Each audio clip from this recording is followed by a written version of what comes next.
Bien, alors, quand on revient sur ce plateau, après avoir euh, visionné cet élément sur les agences, cet élément traité par Philomène Draman et Denise Likantano, on a juste envie de rectifier quelque chose. Il s'agissait d'agences immobilières informelles. Voilà, c'est informel, hein, purement informel. Et il y a un certain nombre de choses à faire à ce niveau, dans ce secteur surtout.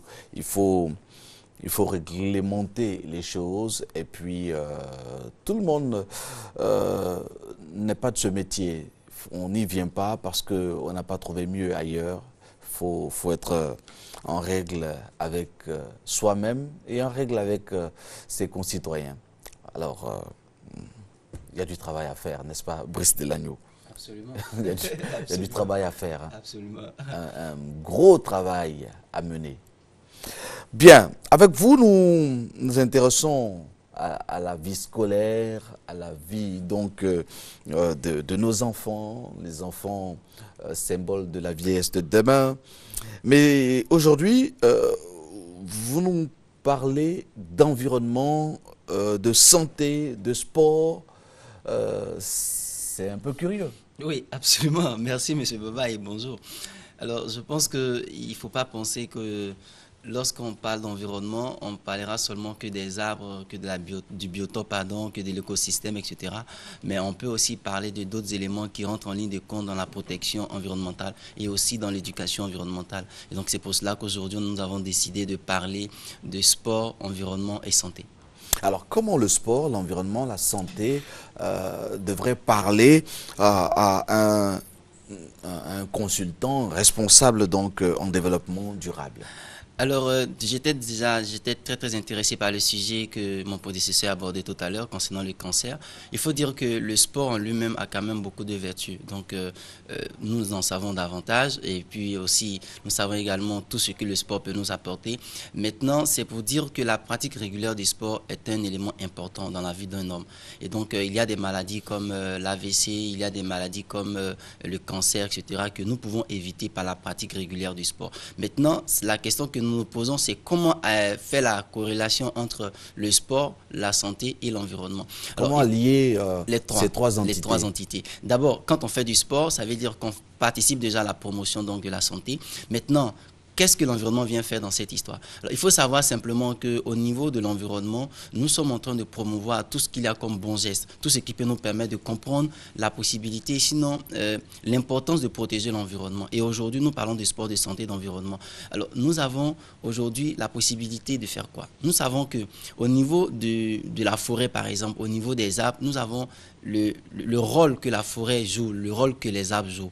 Donc, c'est important de le savoir, mais c'est aussi important d'apprécier l'environnement en lui-même. D'abord, quand vous sortez, vous partez faire une randonnée en forêt, vous appréciez d'abord l'air frais, vous appréciez le chant des oiseaux, vous appréciez vraiment des plantes que vous n'avez peut-être pas eu l'habitude de voir, etc. Et aussi leur parfum. Et aussi leur parfum. Donc, c'est déjà important déjà de sortir de son quotidien.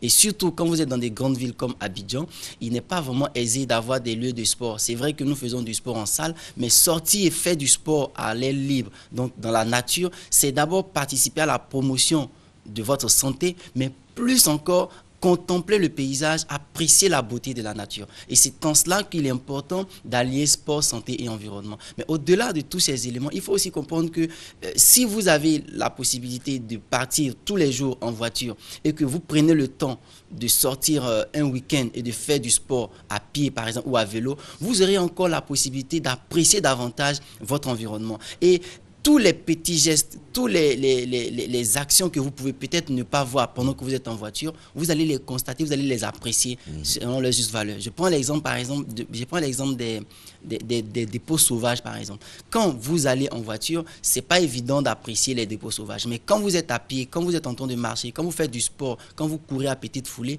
vous appréciez que, ah, mais tel endroit, c'est pas normal qu'il y ait des dépôts sauvages par ici. Il y a, par exemple, des endroits où qui sont réservés, par exemple, pour des espaces espaces verts et ces endroits-là, les espaces n'existent plus. Et quand vous prenez le temps de contempler ces éléments, vous avez un autre regard sur l'environnement. Et c'est ce qui nous amène aujourd'hui à faire la promotion du sport pour la protection et l'éducation environnementale et également la promotion de la santé.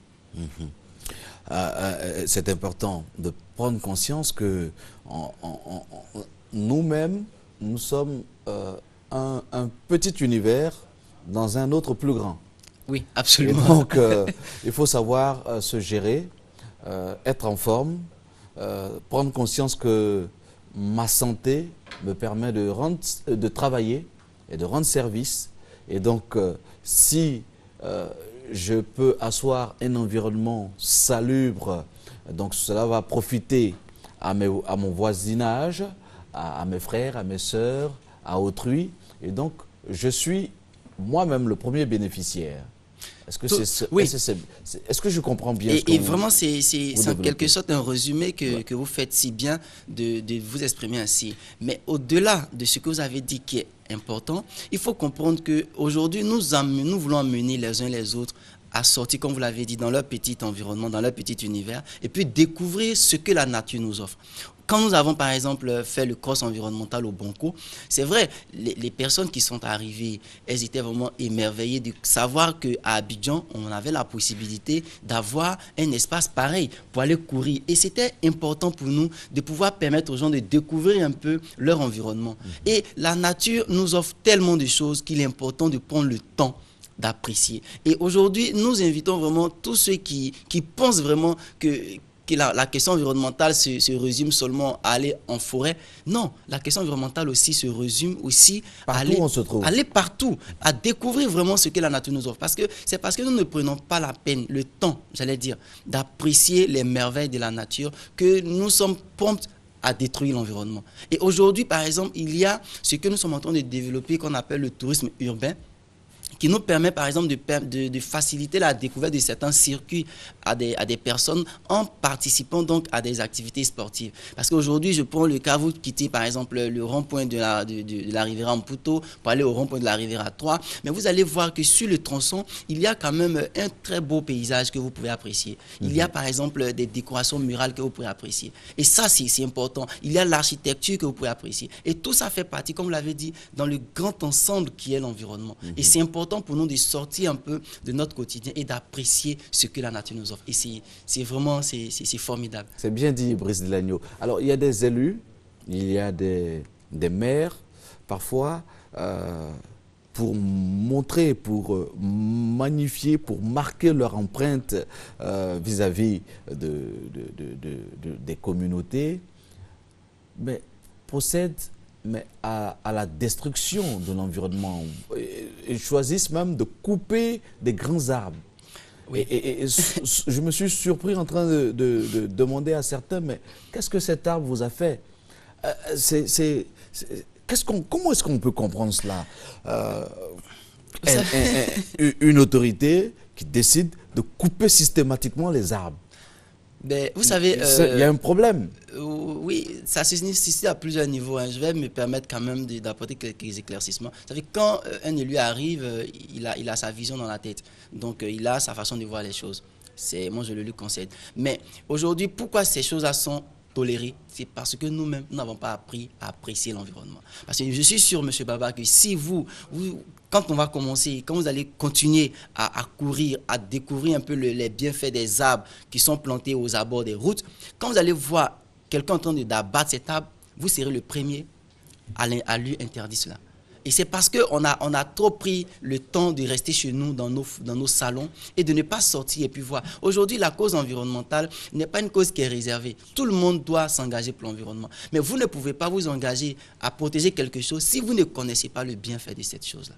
C'est ça le problème. Donc nous, aujourd'hui, nous voulons faire sortir les gens de leur salon, sortir les gens de leur véhicule et puis leur permettre de découvrir l'environnement. De sorte qu'eux-mêmes, ils arrivent à comprendre qu'il est important de protéger l'environnement. Parce qu'il n'est pas question aujourd'hui qu'on voit des quartiers dans lesquels il n'y a pas d'espace vert, qu'on abatte les arbres à tout moment. C'est sûr. Et quand on ne sait pas ce que c'est que l'environnement, on peut, tout à fait. on peut jeter n'importe quoi à la lagune. Absolument. Et je pense aussi que, comme vous l'avez dit, aujourd'hui, c'est vraiment toutes ces balades écologiques, tous ces sports que nous sommes en train donc de promouvoir, qui vont nous aider, nous aussi, à comprendre la possibilité, l'opportunité que nous avons de pouvoir préserver notre environnement. Bien sûr, c'est bien dit. Merci beaucoup, Brice Delagno. On va conclure, et la conclusion en une seule phrase, ce sera laquelle? Mais ce sera: faites du sport, protégez l'environnement pour promouvoir votre santé.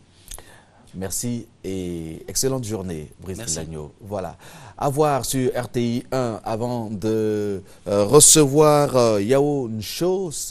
Alors, Yao Nsho, ce sera pour tout à l'heure. Bon, voilà. Après ce qui suit, nous avons quelques invités qui nous viennent donc de la direction commerciale. C'est pour tout à l'heure après ça.